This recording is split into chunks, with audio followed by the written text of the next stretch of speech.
Sahabat, saya ucapkan kepada Bapak, Ibu, Om, Tante, Opung, Oma, dan segala tamu yang hadir, dan sahabat-sahabat saya, rekan-rekan orang muda.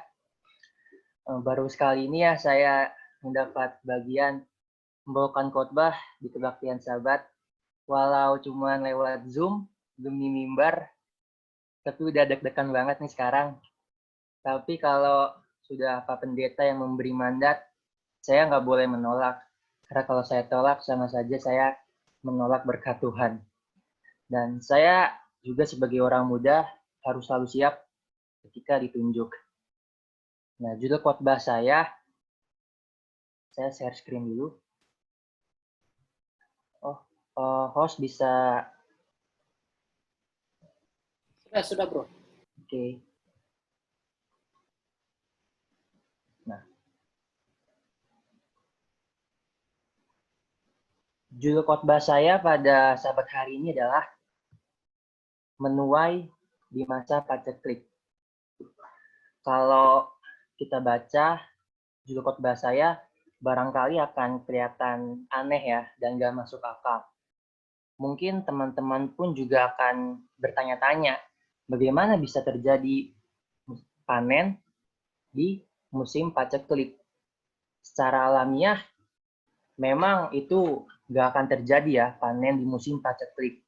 Karena kalau musim paceklik itu, yang akan terjadi adalah kekeringan dan bahkan kelaparan.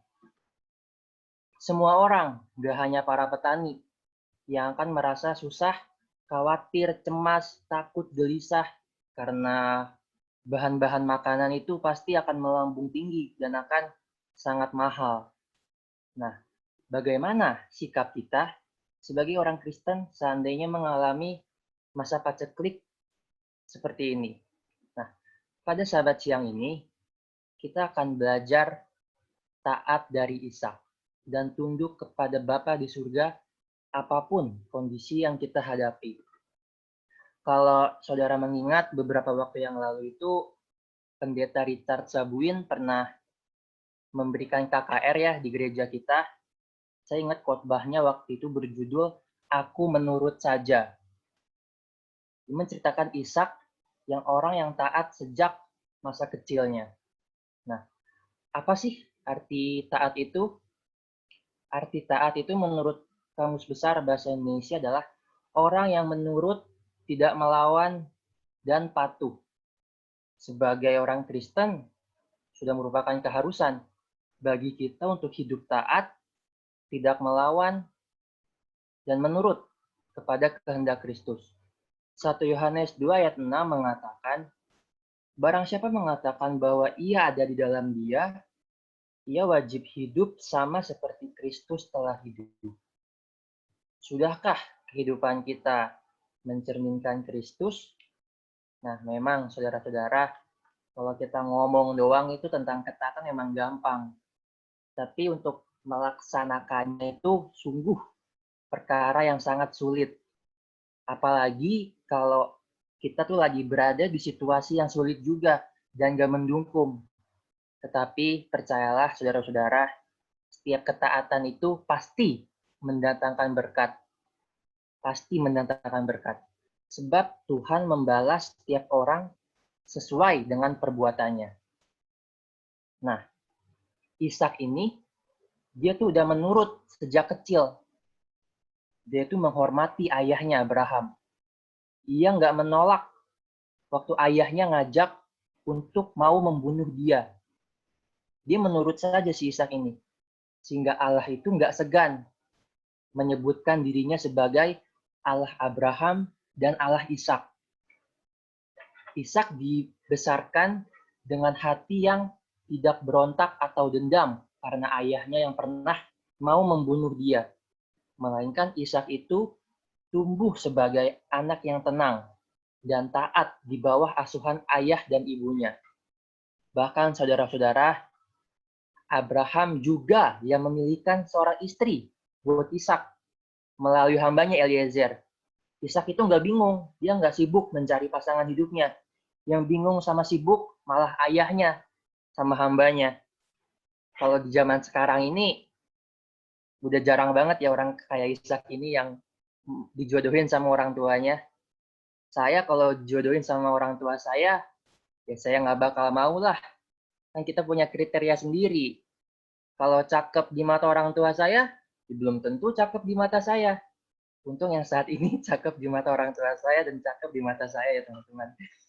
Nah, teman-teman, percayalah, jika kita menjadi orang yang selalu mentaati Tuhan, maka Tuhan yang akan sibuk bekerja menyediakan seseorang yang tepat sesuai di hati Tuhan dan pantas untuk kita, anak yang dikasihinya. Nah, Ishak ini adalah salah satu contoh tokoh yang mengalami berkat Tuhan secara biasa karena taat melakukan apa yang Tuhan perintahkan, meski dalam situasi yang tidak mendukung sekalipun. Perintah Tuhan itu seringkali nggak masuk akal, karena itu banyak yang nggak taat. Padahal Tuhan punya rencana yang indah bagi setiap orang yang mau taat kepadanya. Mari kita baca di Kejadian 26 ayat 1. Maka timbullah kelaparan di negeri itu. Ini bukan kelaparan yang pertama yang terjadi dalam zaman Abraham. Nah, saudara-saudara, ketika kelaparan itu terjadi, Ishak pun merasa bingung, merasa cemas, merasa khawatir, seperti yang dialami oleh kebanyakan orang pada umumnya. Di mana-mana terjadi kekeringan, sehingga sawah-sawah itu nggak bisa dapat panen sama sekali. Akan tetapi, saudara-saudara, berkat yang luar biasa justru diterima Ishak secara langsung pada saat terjadi masa kelaparan yang sangat hebat di negerinya. Apa sih rahasianya? Nah, sahabat, hari ini kita akan belajar 7 poin mengenai Ishak, sehingga ia bisa diberkati Tuhan. Yang pertama adalah jangan suka menghakimi. Sekalipun Ishak adalah seorang anak Tuhan, dia juga tinggal di tanah yang dijanjikan oleh Tuhan, tetap tuh kan dia terkena bencana kelaparan ini. Nah, apa aplikasi yang bisa kita ambil dari kisah ini? Sekalipun kita adalah orang Kristen yang hidup sesuai kehendak Allah, menurut Allah, bisa saja kita tetap terkena penderitaan ini.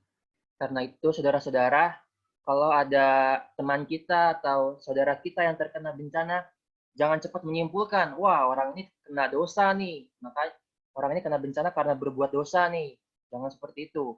Nah, penderitaan atau bencana ini belum tentu menunjukkan bahwa Tuhan itu tidak menyertai kita. Poin yang kedua itu adalah taat kepada Tuhan tanpa keraguan. Dulu ya, waktu kelaparan yang terjadi pada zamannya Abraham ini mengungsi ke Mesir. Karena di Mesir itu emang subur. Nah, mungkin si Ishak ini mau meniru jejak ayahnya, mengungsi ke Mesir.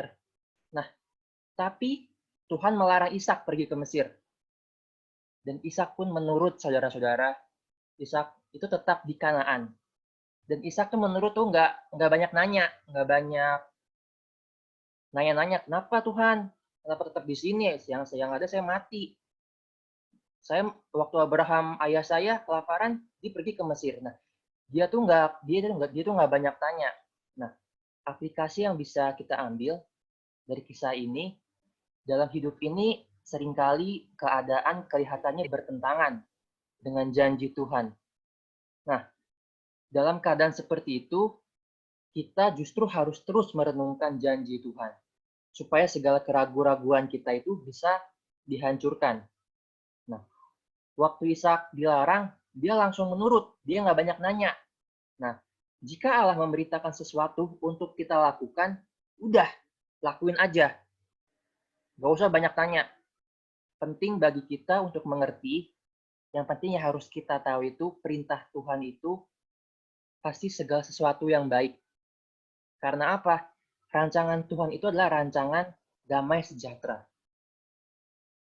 Poin selanjutnya adalah tetap menabur di masa sulit. Kejadian 26 ayat 12 mengatakan, maka menaburlah Ishak di tanah itu, dan dalam tahun itu juga ia mendapat hasil 100 kali lipat, sebab ia diberkati Tuhan. Seringkali di masa sulit ini kita suka mengirit, kita berhenti ngebantu orang lain, kita berhenti pelayanan kita di gereja kita masing-masing. Dan yang lebih ekstrim lagi, kita berhenti memberikan perpuluhan karena mungkin gaji yang didapat sedikit, jadi kita keep, kita nggak mau kasih perpuluhan. Ya itu nggak boleh ya teman-teman. Karena apa? Kalau kita nggak menabur, kita nggak menuai. Ingat kisah janda di Sarfat memberi makan Nabi Elia, kemudian dipelihara Tuhan di masa kelaparannya.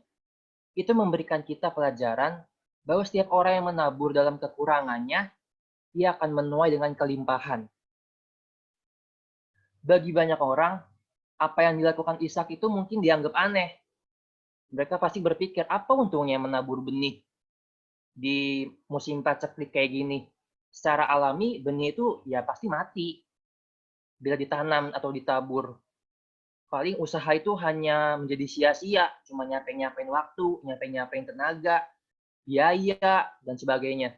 Namun, dalam firman Tuhan ini, dikatakan bahwa akhirnya Ishak menerima hasil panen yang luar biasa besarnya, yaitu 100 kali lipat banyaknya.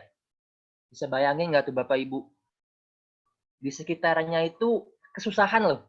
Di Kanaan tuh di sekitarnya kesusahan, Ishak menerima berkat 100 kali lipat. Buset, itu banyak banget. Itu ajaib, itu nggak masuk di akal manusia.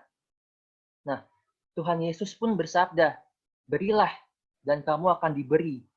Firman Tuhan juga mengatakan, orang-orang yang menabur dengan mencucurkan air mata akan menuai dengan bersorak-sorai. Aplikasinya yang bisa kita ambil, seringkali ya kecenderungan kita ialah jangan memberi kalau lagi kekurangan. Masuk akal nggak? Masuk akal banget. Apa yang mau kita beri kalau kita kekurangan? Nggak ada. Tapi itu tuh prinsip dunia. Tetapi prinsip Tuhan ini sangat berbeda dengan prinsip yang dimiliki oleh manusia. Alkitab itu mengajarkan semakin banyak kita memberi, semakin banyak kita menerima. Nah, disinilah diperlukan suatu langkah atau tindakan iman. Kadangkala ketika kita dalam kesulitan, kita pasti berusaha buat mengirit. Tetapi sebagai anak-anak Tuhan, kita harus belajar seperti Ishak yang menabur pada masa sulit. Di saat kekeringan, ekonomi sulit, banyak yang susah, firman Tuhan berkata, Ishak justru menabur. Dan hasilnya di tahun itu juga dia meraih tuaian yang sangat besar. Jadi saudara-saudara jangan tunggu sampai diberkati Tuhan dulu, baru kita mau memberi. Alkitab mencatat Tuhan tuh nggak mungkin kok berhutang sama kita. Dia adalah Tuhan yang mengerti setiap tetes air mata kita. Dan Alkitab berkata, dia menampung air mata kita dalam kirbatnya. Nah, apabila kita mau, Tuhan bisa tuh buat pelipat gandaan dan percepatan dalam usaha kita, maka rahasianya saudara-saudara adalah tabur yang banyak, maka kita akan menuai yang banyak juga. Nah, Tuhan juga akan membuka pintu kemurahannya kalau kita berbelas kasih dan bermurah hati kepada orang lain. Jadi lakukanlah apa yang menjadi bagianmu, dan Tuhan akan melakukan apa yang menjadi bagiannya. Poin selanjutnya adalah taat kepada Tuhan mendatangkan berkat. Kejadian 26 ayat 12b mengatakan bahwa ia mendapat hasil 100 kali lipat sebab ia diberkati Tuhan. Apa sih rahasianya? Sehingga Ishak ini bisa menerima berkat Allah yang besar itu? Dalam Kejadian 26 ayat 2 dikatakan Tuhan berfirman kepada Ishak, jangan pergi ke Mesir. Diamlah di negeri yang akan kukatakan kepadamu. Nah, ini tuh merupakan suatu perintah yang disampaikan Tuhan secara pribadi kepada Ishak. Sebenarnya pada masa itu Mesir merupakan daerah yang subur dibandingkan daerah lainnya. Di sana airnya berlimpah-limpah. Nah, sebaliknya di tanah Kanaan itu sedang dilanda kekeringan yang panjang. Sehingga tanah-tanah pertanian menjadi gersang dan nggak bisa ditanami apa-apaan lagi. Nah, secara manusia, pola pikir manusia, Ishak pasti ingin pergi ke Mesir karena di daerahnya lebih menguntungkan. Coba aja, misalnya seandainya waktu itu si Ishak berkata, wah Tuhan, di sini tanahnya kering, bisa keluarga saya mati kelaparan, mendingan saya ke Mesir aja lah. Di sana tanahnya subur, banyak airnya, saya bakal bercocok tanam di sana. Nah, maka hal itu apa? Berarti ia nggak menuruti perintah Allah. Dia cuma menuruti keinginannya sendiri. Jika dia tetap pergi ke Mesir, apa yang akan dialaminya? Saya yakin kalau dia pergi ke Mesir, bukan kemakmuran yang akan diterimanya. Karena apa? Karena Tuhan nggak menyertai dia, karena dia melanggar firman Tuhan. Bisa-bisa di Mesir itu lagi subur, pas dia bercocok tanam, dia malah nggak dapat apa-apa karena Tuhan nggak menyertai. Bukan panen di waktu paceklik, tetapi malah paceklik di waktu panen. Puji Tuhan ya, Ishak ini mentaati perintah Tuhan. Dia nggak pergi ke tempat yang dilarang Tuhan. Dan sebagai hasilnya lihat, dia mendapat hasil panen yang besar waktu paceklik. Nah, aplikasi yang bisa kita ambil, bila kita ingin panen di masa paceklik seperti Ishak, maka kita juga harus terlebih dahulu taat terhadap segala perintah Tuhan yang terdapat di dalam firman-Nya. Nah, mengenai ketaatan ini, saya mempunyai kesaksian, saudara-saudara. Kesaksian ini pernah saya bawa di acara Vesper. Ini pengalaman yang nggak akan pernah bisa saya lupakan ya. Dulu, kalau saya naik motor itu, saya suka banget ngebut-ngebut. Saya suka nyalip-nyalip mobil. Mungkin karena jiwa muda saya yang masih menggebu-gebu ya. Padahal papa mama saya itu selalu mewanti-wanti, menasehati. Jangan suka ngebut ya bang. Nah, tapi saya masih suka ngebut-ngebutan. Karena saya rasa itu udah penuh perhitungan dan pengalaman. Saya tuh mempunyai kemampuan motorik yang bagus. Mama tuh sering cerita ya, saya itu umur 2 tahun udah bisa bawa sepeda roda 2. Saya SMP udah bisa nyetir mobil, udah bisa nyetir motor. Nah, jadi saya rasa saya punya motorik yang bagus, ya saya pede kalau mau ngebut-ngebutan. Walau orang tua saya selalu berpesan, Bang, pelan-pelan ya kalau bawa kendaraan. Saya tuh anggap enteng aja itu. Karena saya belum pernah kecelakaan sebelumnya, jadi saya anggap enteng. Nah, Papa tuh juga selalu mengingatkan, Bang, kamu kalau tidur harus tepat waktu ya. Bangun tepat waktu dan berangkat sekolah tepat waktu. Supaya nggak buru-buru di jalan. Tetapi saya menyepelekan. Bahkan saya tuh kalau pergi ke sekolah 15 menit sebelum masuk sekolah. Karena saya tahu, saya tuh kalau nyetir cepet. Nah, waktu itu di tahun 2018, saya sedang duduk di bangku 3 SMA. Saat itu saya sedang ujian praktek untuk syarat kelulusan SMA. Nah, saya berangkat sekolah itu boncengin Michael. Karena sekolah kami itu searah. Dia di perguruan Advent Ciracas, saya di SMA Negeri 58, itu searah. Nah, saya berangkat jam 6 kurang 15. Di mana itu tuh masih kepagian. Seharusnya saya tuh nggak perlu ngebut-ngebut. Karena saya baru masuk sekolah itu jam 6.30. Masih ada waktu sejam di jalan, dan itu tuh masih lama banget. Jadi saya nggak perlu ngebut-ngebut harusnya. Nah, baru keluar dari gang rumah, jalan sekitar 50 meter, ada mobil pick up lambat banget. Nah, motor-motor di belakang saya tuh juga udah geber-geber. Yang buat saya tuh harus, oke, saya akan nyalip nih mobil. Nah, saat saya sedang mau nyalip mobil ini, dari arah berlawanan ada mobil yang kencang banget.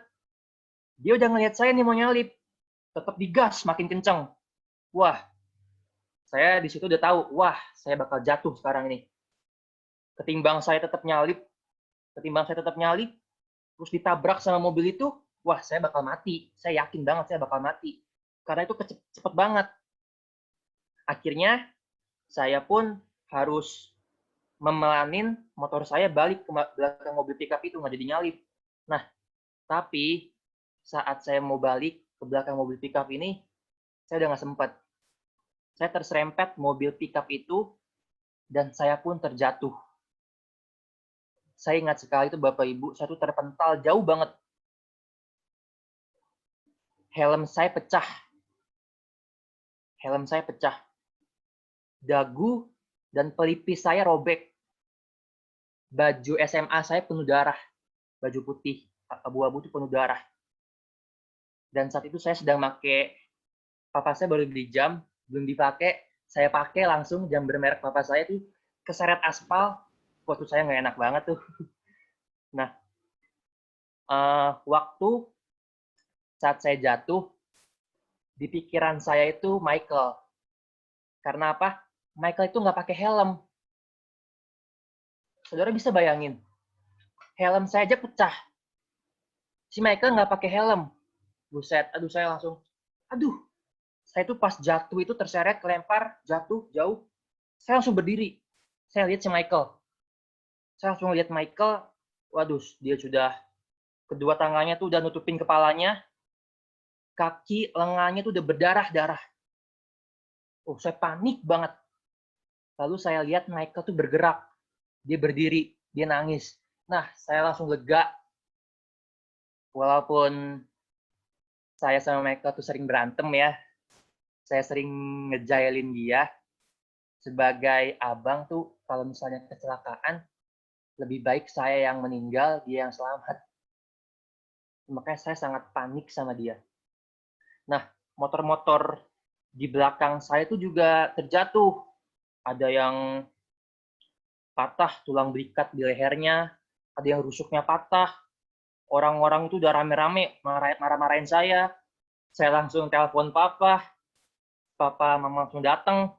Papa ngurusin motor-motor yang rusak, orang-orang yang celaka. Terus mama langsung bawa saya ke rumah sakit.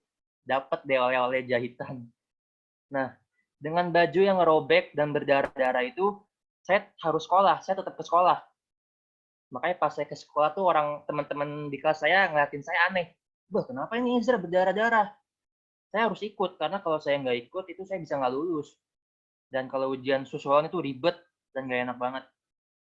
Nah, kisah ini menimbulkan trauma bagi adik saya. Sampai sekarang ini, si Michael itu belum bisa naik motor. Dia belum bisa mengendari sepeda motor. Nah, tetapi puji Tuhan, Tuhan masih menjaga nyawa kami berdua dan memberi kesempatan untuk saya memperbaiki kesalahan saya. Saya juga bersyukur banget punya orang tua tuh yang baik. Papa tuh nggak marah sama saya waktu jamnya rusak. Dia malah bilang, itu nggak penting bang, yang penting bagi papa adalah kedua anaknya selamat. Nah, dari situ saya tuh selalu ingat kejadian itu. Setiap ada keinginan ngebut-ngebutan di jalan, dalam hati saya, Zra, ingat, lu mau kecelakaan lagi. Udah, mending pelan-pelan, toh nyampenya juga sama. Kalau kecelakaan malah makin lama. Nah, untuk teman-teman semua, semoga pengalaman saya ini nggak menjadi pengalaman teman-teman ya, yang harus merasakan dulu akibatnya, baru berubah mau menurut. Alangkah baiknya kita menurut sebelum merasakan akibatnya. Nah, teman-teman, jadilah penurut-penurut Allah. Siang ini kita belajar bagaimana Ishak menurut kepada Allah dan mendapat hasil 100 kali lipat. Berkat yang sama dapat menjadi bagian kita apabila kita taat dan menurut kepada Tuhan. Dalam Ulangan 28 ayat 1 sampai 13 ada janji berkat yang Tuhan berikan kepada kita apabila kita mendengarkan suara Tuhan. Segala berkat ini akan datang kepadamu dan menjadi bagianmu jika engkau mendengarkan suara Tuhan Allahmu. Diberkatilah engkau di kota, Diberkatilah engkau di ladang. Diberkatilah buah kandunganmu, hasil bumimu, dan hasil ternakmu. Diberkatilah bakulmu dan tempat adonanmu. Diberkatilah engkau pada waktu masuk, diberkatilah engkau pada waktu keluar. Musuhmu yang maju berperang melawan engkau, terpukul kalah olehmu. Berkat ke atasmu di dalam lumbungmu dan di dalam segala usahamu. Tuhan akan menetapkan engkau sebagai umat-Nya yang kudus. Segala bangsa di bumi akan takut kepadamu. Tuhan akan melimpahi engkau dengan kebaikan dalam buah kandungmu, dan hasil ternakmu, dan dalam hasil bumimu. Tuhan akan membuka bagimu perbendaharaannya yang melimpah, memberi hujan bagi tanahmu, memberkati segala pekerjaanmu. Engkau memberi pinjaman kepada banyak bangsa, tetapi engkau sendiri tidak meminta pinjaman. Tuhan akan mengangkat engkau menjadi kepala dan bukan menjadi ekor. Engkau akan tetap naik dan bukan turun.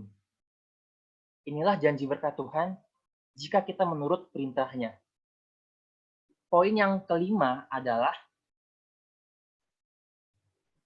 bekerja keras, tekun, dan rajin.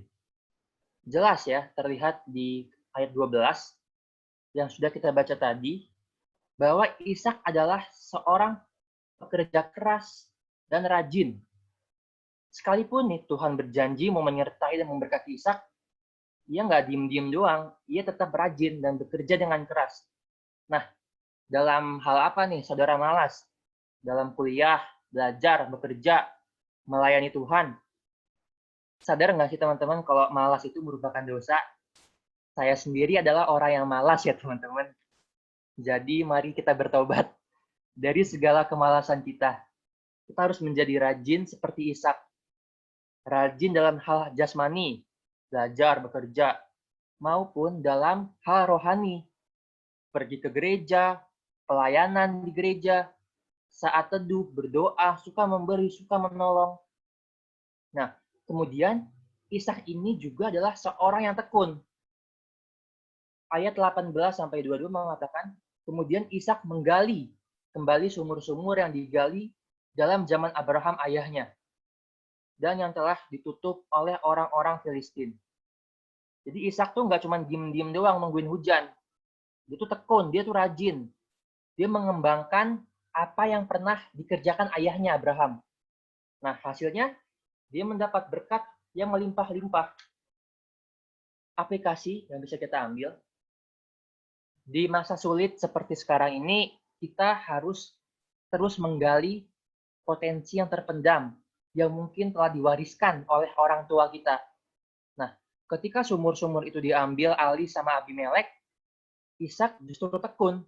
Dia menggali lagi sumber lain yang ternyata juga berbual-bual airnya. Nah, ia tahu bahwa sumber kesuksesannya ialah Allah, bukan sumur. Nah, Tuhan bisa memberi sumber-sumber sukses yang baru kepada kita tanpa kita harus mempertahankan apa yang menjadi hak kita.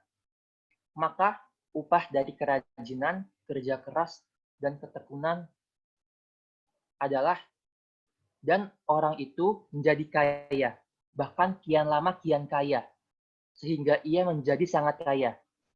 Luar biasa nggak teman-teman? Saya yakin berkat yang Tuhan juga akan sediakan kepada kita apabila kita rajin, tekun, dan bekerja keras. Poin yang keenam ialah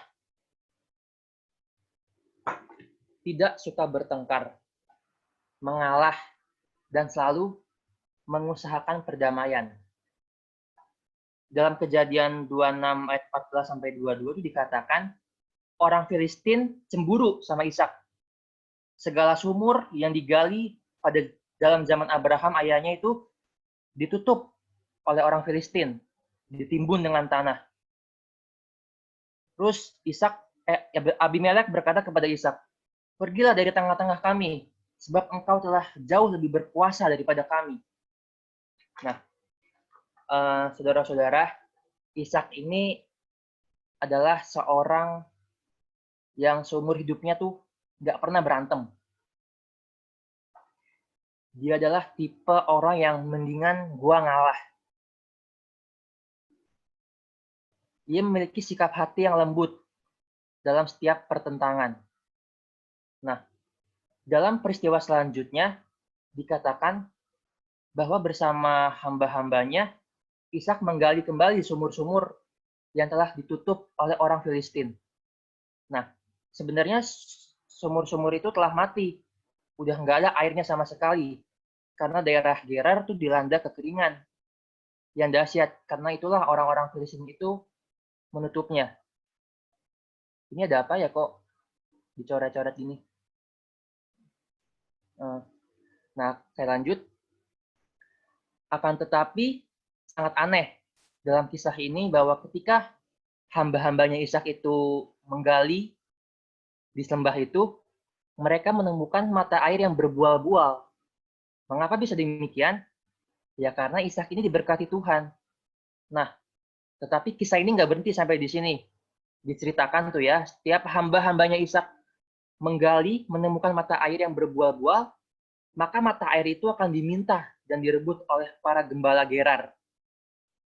Apa yang dilakukan oleh Ishak? Ishak mengalah, saudara-saudara. Ishak mengalah dan memberikan kepada orang Filistin tersebut.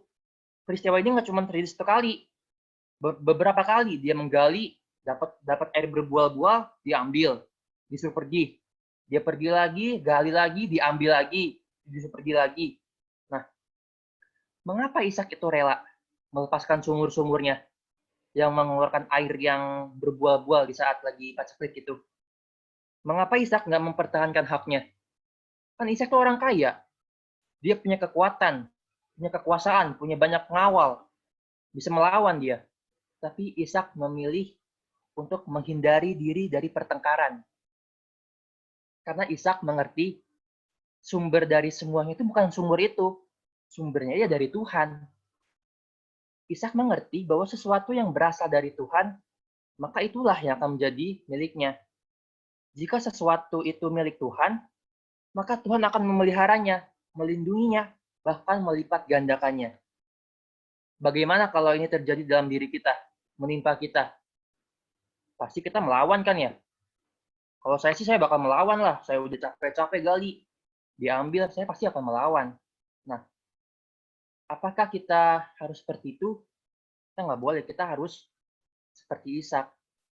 Kita menghindari pertengkaran, memelihara damai, walaupun kita rugi. Nah, saya ini punya video yang memperlihatkan orang yang suka marah, maki-maki, suka berkelahi, pada akhirnya bagaimana kan nasibnya. Coba Bang Linton tolong setel video singkatnya. Oke, siap.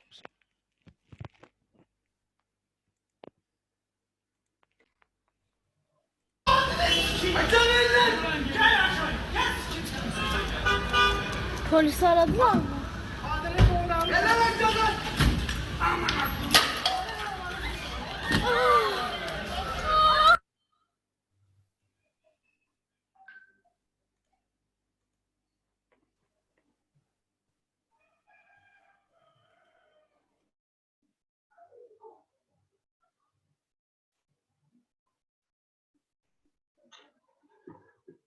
Nah, serem nggak? Dia marah-marah gitu, malah dia yang meninggal. Itulah makanya kalau kita suka emosian, gampang marah, suka berantem, bisa membahayakan orang lain terlebih di diri kita sendiri. Nah, puji Tuhan, saat Ishak menggali sumur lain, setelah beberapa kali dia mengalah, dia menggali sumur lain, orang Filistin itu nggak merebut lagi. Karena mereka tuh melihat dengan matanya sendiri. Wah, ini Tuhan yang menyertai dia. Nah, karena Ishak sudah bisa menggali sumur dan nggak direbut lagi, dia menamai sumur itu Rehobot, yang artinya ruang yang luas untuk bergerak. Nah, teman-teman, apakah kita adalah salah satu orang yang sabar, suka mengalah dalam hubungan kita dengan keluarga, teman-teman sekolah, anggota gereja satu sama lain, tetangga, bahkan sama orang-orang yang kita nggak kenal di jalanan gitu. Atau sebaliknya, kita suka marah, kita suka bertengkar dengan semua orang. Orang-orang tuh tahu kita karena kita tuh jago berantem. Tuhan tuh berkata ya, apabila engkau marah, kemudian memaki-maki dan menyakiti hati sesamamu, maka sesungguhnya engkau sudah melakukan pembunuhan. Nah, kita tidak dapat merubah orang lain, tetapi dengan penyerahan penuh dan kuasa dari Bapa di surga, kita bisa minta kepada Tuhan untuk mengubah diri kita menjadi pribadi yang suka mengalah, tidak suka bertengkar, dan selalu mengusahakan perdamaian dengan orang lain. Roma 12 ayat 18 mengatakan, sedapat-dapatnya, kalau hal itu bergantung padamu, hiduplah dalam perdamaian dengan semua orang. Poin yang terakhir adalah menjadi kesaksian bagi dunia. Kehidupan Ishak ini menjadi kesaksian bagi Abimelek dan sahabat-sahabatnya, yaitu orang yang nggak mengenal Allah. Mereka berkata kepada Ishak dalam Kejadian 26 ayat 28, kami telah melihat sendiri bahwa sesungguhnya engkau adalah orang yang disertai Tuhan, dan Tuhan memberkati engkau. Nah, ini merupakan penggenapan Injil Tuhan kepada Ishak dalam ayat 24. Janganlah takut, sebab aku menyertai engkau, aku memberkati engkau.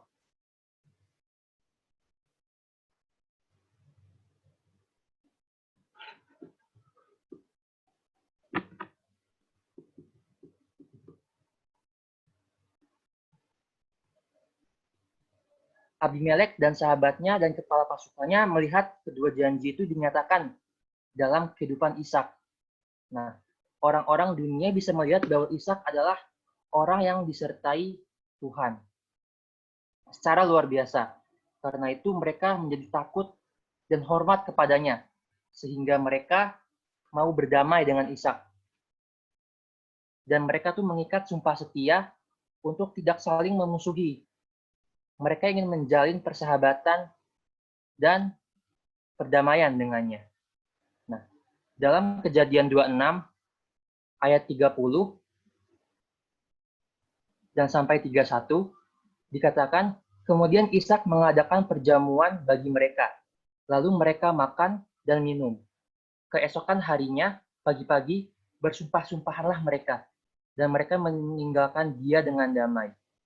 Nah, di sini kita melihat bahwa Amsal 16 ayat 7 yang berbunyi, jikalau Tuhan berkenan kepada jalan seseorang, maka musuh orang itu pun didamaikannya dengan dia. Ayat ini terjadi dalam kehidupan Ishak. Sungguh dahsyat bukan teman-teman? Apabila kita mau taat kepada Tuhan, menyerahkan diri kepada Allah Bapa dan sepenuhnya dikendalikan oleh Dia, maka kita akan dapat menjadi kesaksian bagi dunia. Dari perilaku kita, orang tuh bisa melihat, wah, ini orang yang diberkati Tuhan. Maukah kita dibawa Tuhan sampai ke level ini? Maka janji Tuhan yang diberikan kepada Ishak, itu juga yang akan diberikan kepada kita. Aku akan menyertai engkau dan memberkati engkau, sebab kepadamulah dan kepada keturunanmu akan kuberikan seluruh negeri ini. Semoga pelajaran kita hari ini bisa kita terima dalam kehidupan kita, bisa kita lakukan dalam kehidupan kita. Kiranya Tuhan memberkati kita semua. Khotbah ini saya tutup dalam nama Tuhan Yesus. Amin.